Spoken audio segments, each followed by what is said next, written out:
Pessoal, bom dia a todos. Hoje, 27 de novembro de 2024, vamos dar início a mais uma roda de conversa em neuropsicologia. E o tema de hoje serão as consequências neuropsicológicas do racismo. Meu nome é Carlos Eduardo Norte, vou me apresentar depois com mais detalhes.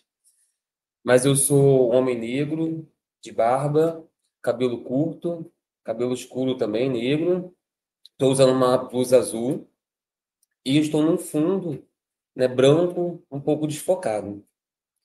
Eu vou iniciar aqui o compartilhamento de tela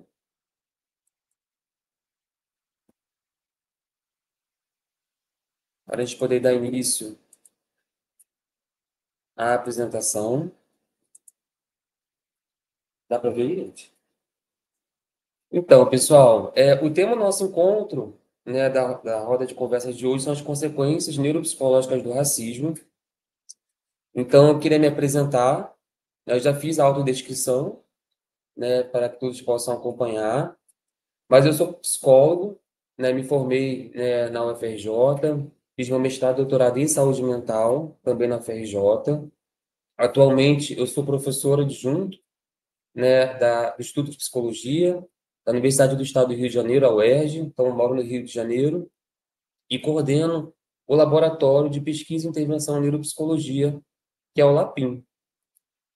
E o LAPIM, né, ele é um laboratório, como o próprio nome sugere, né, voltado para a neuropsicologia, com foco tanto clínico quanto experimental. Ele oferece também atividades de ensino, disciplinas, né, estágio também, curricular, de formação em neuropsicologia, com atendimento, né, clínico para adultos e idosos. Realizamos também atividades de pesquisa, né, principalmente voltados, né, para a Covid-19, avaliação e intervenção em idosos, foco também em biomarcadores de funções executivas. E nós vamos iniciar também um projeto, né, voltado agora para as consequências neuropsicológicas do racismo. E dentro das atividades de pesquisa e ensino, né, do LAPIM, nós temos também alguns projetos de extensão e as rodas de conversa, né, são um dos projetos de extensão que nós estamos desenvolvendo. Né? Então, o que são essas rodas de conversa? Então, é um projeto de extensão que nós realizamos aqui na UERJ, né, pelo Instituto de Psicologia, o laboratório consegue viabilizar. E essas rodas de conversa, elas são encontros, nós fazemos mensais, para discutir alguns temas da neuropsicologia. Nós já tivemos, né, um tema sobre formação em neuropsicologia, já conversamos sobre SUS, papel do neuropsicólogo no SUS, e também, né, agora nós estamos fazendo esse encontro, né, pensando, né, em novembro, que é o mês da consciência negra, sobre, né, as consequências neuropsicológicas do racismo. E nós temos uma agenda também, né, que já tem uma programação para o ano que vem, para dezembro, e para o ano que vem também para que possamos ter encontros temáticos para quebrar tabus, mitos, ampliar, né, o conhecimento sobre o que é neuropsicologia, tanto quanto ciência, quanto profissão aqui no Brasil. Então, quando a gente entra, né, nessa temática, né, do racismo, ela é uma temática que, ao mesmo tempo, ela é um pouco velada, não é tão amplamente discutida nos meios sociais, mas é uma temática que está muito presente no nosso dia a dia.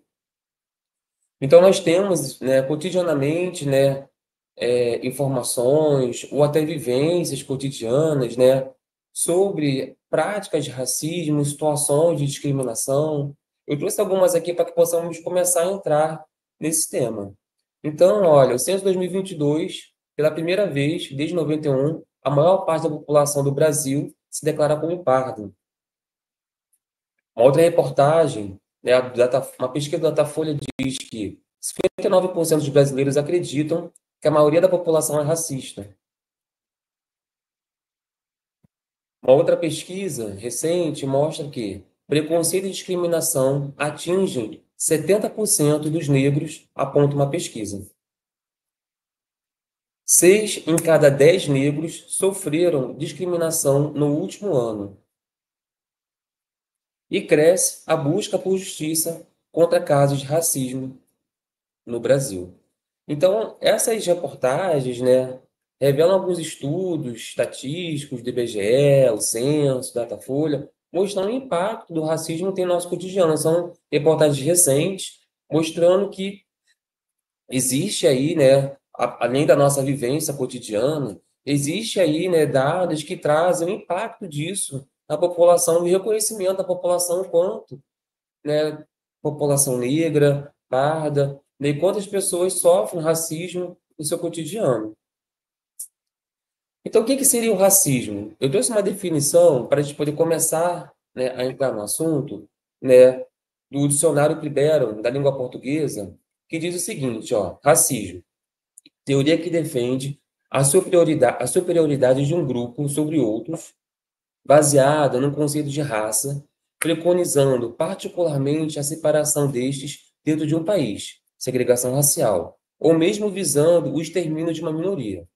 Atitude hostil ou discriminatória em relação a um grupo de pessoas com características diferentes, nomeadamente etnia, religião, cultura e etc. Então, é interessante aqui que a definição de racismo, né, está muito associada, né, com a ideia de superioridade, de segregação, atitude hostil, discriminatória. A gente vê que, apesar do dicionário trazer isso como uma teoria, né, como nós já começamos a conversar, né, a vivência, né, a prática, né, a experiência de quem sofre o racismo vai para além dessas linhas teóricas aí que a língua portuguesa nos traz. A gente entende, né, como racismo, né, qualquer ação ou omissão que cause desconforto, constrangimento, ofensa à integridade moral, emocional ou psicológica de um indivíduo, ou ainda que limite o seu acesso a direitos por pertencer a determinado grupo étnico ou racial politicamente minoritário.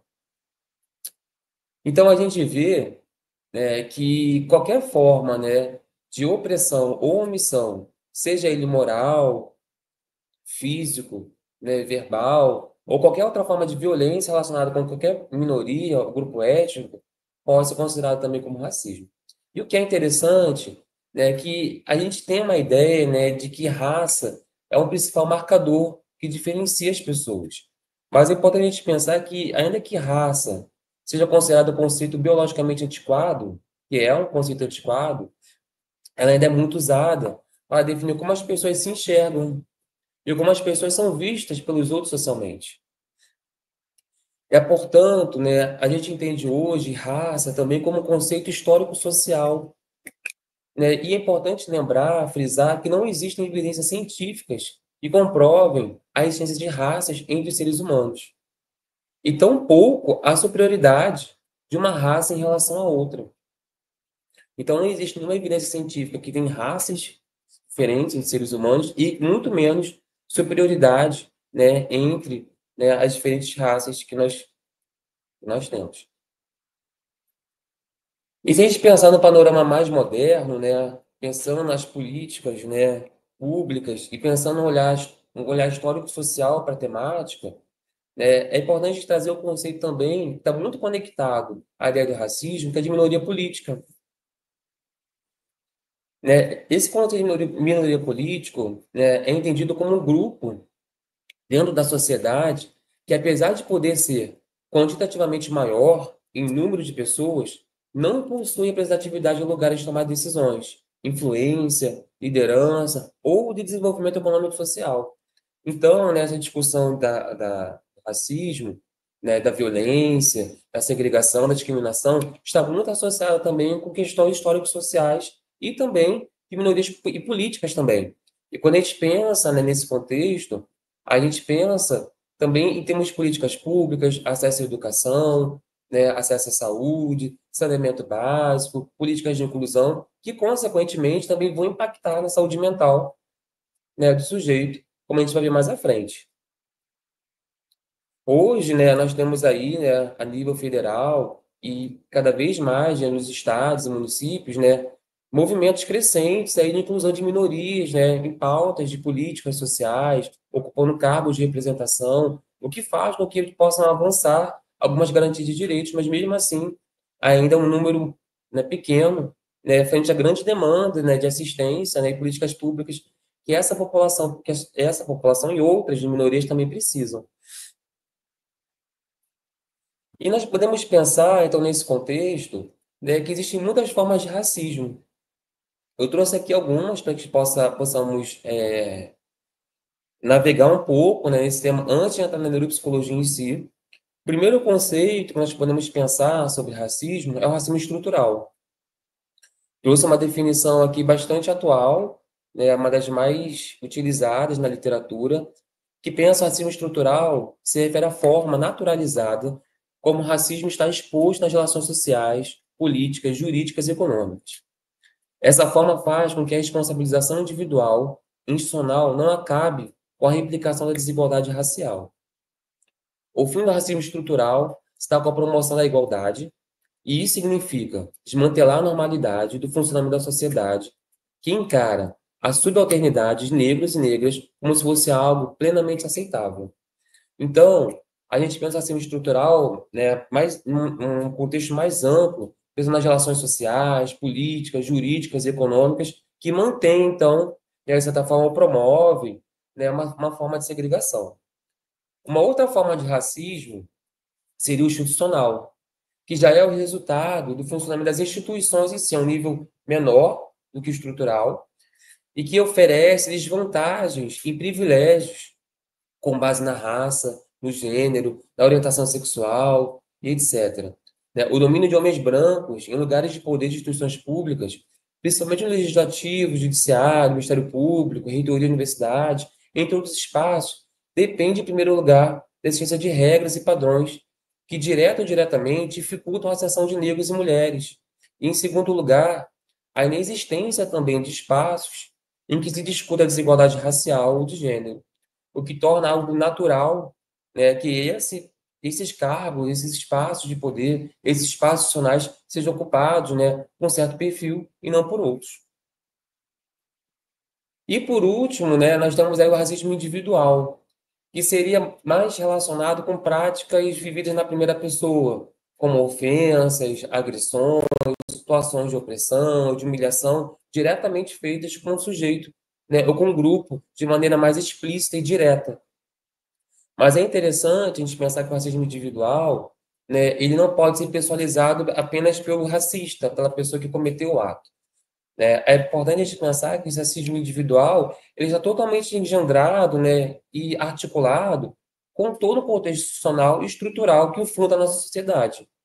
Então, nessa definição aqui, olha, traz o seguinte, ó, o racismo individual. O racismo tido como algo individual tem poucas bases históricas e não faz uma reflexão sobre os efeitos concretos desse conceito. Esse tipo de pensamento leva a identificar pessoas racistas como exceções em uma sociedade totalmente igualitária. E o pensamento como racismo é errado porque somos todos humanos. A concepção individualista, que você personifica o racismo apenas em uma pessoa, ou naquele ato, naquela ação, em certa forma, descontextualiza o sujeito da cultura que nós estamos engendrados, que nós estamos, o contexto histórico que nós vivemos também, e que essa pessoa racista, né, vive e que fomenta, de certa forma, né, seus pensamentos, suas atitudes. Então, nesse contexto, a concepção individualista pode não admitir a existência de racismo, mas somente de preconceito, a fim de ressaltar a natureza psicológica do fenômeno em detrimento de sua natureza política. Sob este ângulo, não haveria sociedades ou instituições racistas, mas indivíduos racistas que agem isoladamente ou em grupo. Mas, independente de for, né, estrutural, institucional, ou até uma prática individual, ou um grupo específico, em todas as suas formas de expressões, o racismo é, para todos os efeitos, uma violência que agride diuturnamente, né, as pessoas não brancas. E no Brasil e no mundo, as vítimas que mais sofrem com racismo são as pessoas negras, pretos e pardos também, que são historicamente vulnerabilizados no nosso país e pelo sistema colonial implantado no mundo ocidental desde o século XV.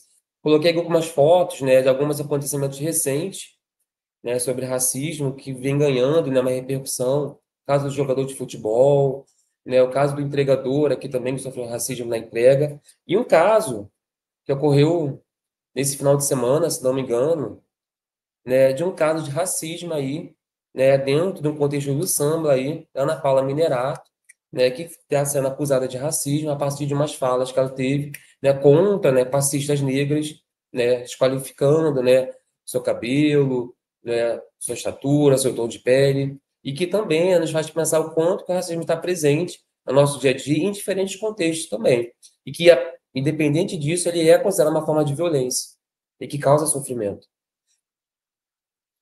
Então, o racismo ele envolve muitas combinações de violência, de modo que é possível compreender que se uma pessoa é discriminada racialmente, consequentemente os seus demais atributos, sejam religiosos, epistêmicos, culturais, sociais, ancestrais, também são negados.